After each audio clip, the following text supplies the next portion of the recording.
मंत्री कैलाश गहलोत है हमारे साथ बातचीत करने के लिए। आपने कहा कि अरविंद केजरीवाल आधुनिक स्वतंत्रता संग्राम सेनानी हैं। जी बिल्कुल, क्योंकि पहले तो लड़ाई जो है वो अंग्रेज़ों से हो रही थी, लेकिन आज तो आज़ाद भारत में हमें संघर्ष करना पड़ रहा है, लड़ाई करना पड़ रहा है। तो मेरे ख्याल से किसी स्वतंत्रता सेनानी से कम जो है वो अरविंद केजरीवाल की भूमिका नहीं रही है। लेकिन झंडा आपने फहराया, काफ़ी विवाद रहा, इसे लेकर इसको किस तरह से आप देख रहे हैं? आतिशी का नाम आया लेकिन उन्हें अनुमति नहीं मिली, फिर आपको अनुमति मिली। देखिए, ज़रूरी ये है कि चुनी हुई सरकार का कोई भी मंत्री जो है वो झंडा फहराए। हाँ। तो सभी दिल्ली वासियों को ढेर सारी शुभकामनाएं आज के इस 78वें इंडिपेंडेंस डे की। सभी दिल्ली वासियों को और देशवासियों को मेरी तरफ से, दिल्ली सरकार की तरफ से ढेर सारी शुभकामनाएं। राजधानी दिल्ली में ऐसा पहली बार होगा जब चुने हुए मुख्यमंत्री ने नहीं बल्कि एक मंत्री ने झंडा फहराया, और झंडा फहराने के बाद जो बयान दिया उसके बाद जो है एक राजनीतिक सरगर्मी लगातार बढ़ रही है।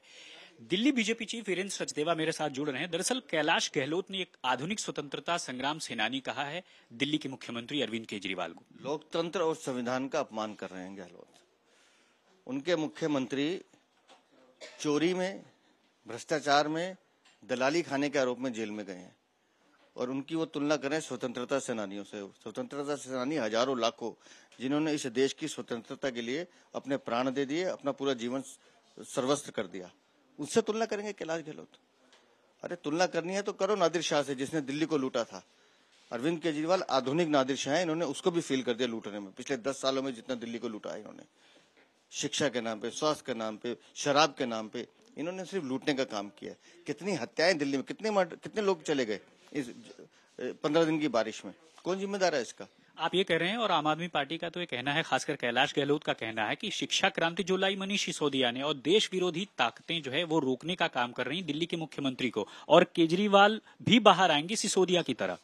देखिए, केजरीवाल बाहर आएंगे या नहीं आएंगे ये निर्णय तो न्यायालय करेगा।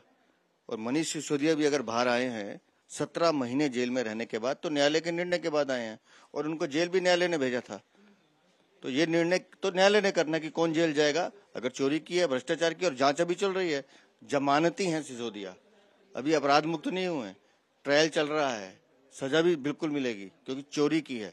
इन्होंने शिक्षा का नाम लेकर शराब का व्यापार किया है दिल्ली में। छोटे छोटे बच्चों के हाथ में शराब की बोतलें पकड़ाई हैं, गली गली शराब की दुकानें खोली हैं। गहलोत ने और शिक्षा की जो बात कर रहे हैं, स्कूलों के कमरों को अगर टाइलें लगा के चमकाने को आप शिक्षा क्रांति कहते हैं, तो इसी शिक्षा क्रांति का हश्र है कि दिल्ली में 1 लाख बच्चे 9वीं क्लास में फेल होते हैं।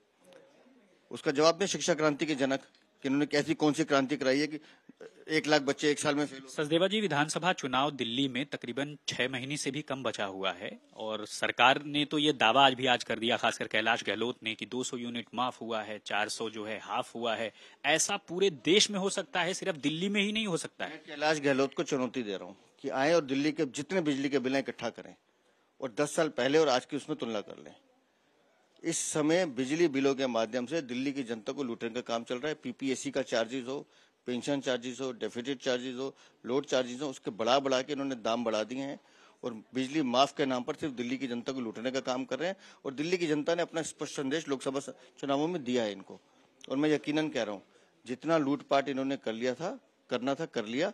अब इनकी रवानगी तय है, और कैलाश गहलोत अगर किसी गलतफहमी में जीते होंगे तो 6 महीने में पता चल जाएगा। बिल्कुल, 6 महीने बाद चुनाव होगा और दिल्ली की जनता ये तय करेगी कि दिल्ली का सीएम कौन होगा। लेकिन खास बात यही है कि झंडा फहराने के बाद जो बयान दिया, और वो विवादित बयान दिया, बीजेपी उसको लेकर के लगातार जो है अटैकिंग मुद्रा में है। इमैनुअल के साथ राम किंकर सिंह, आज तक।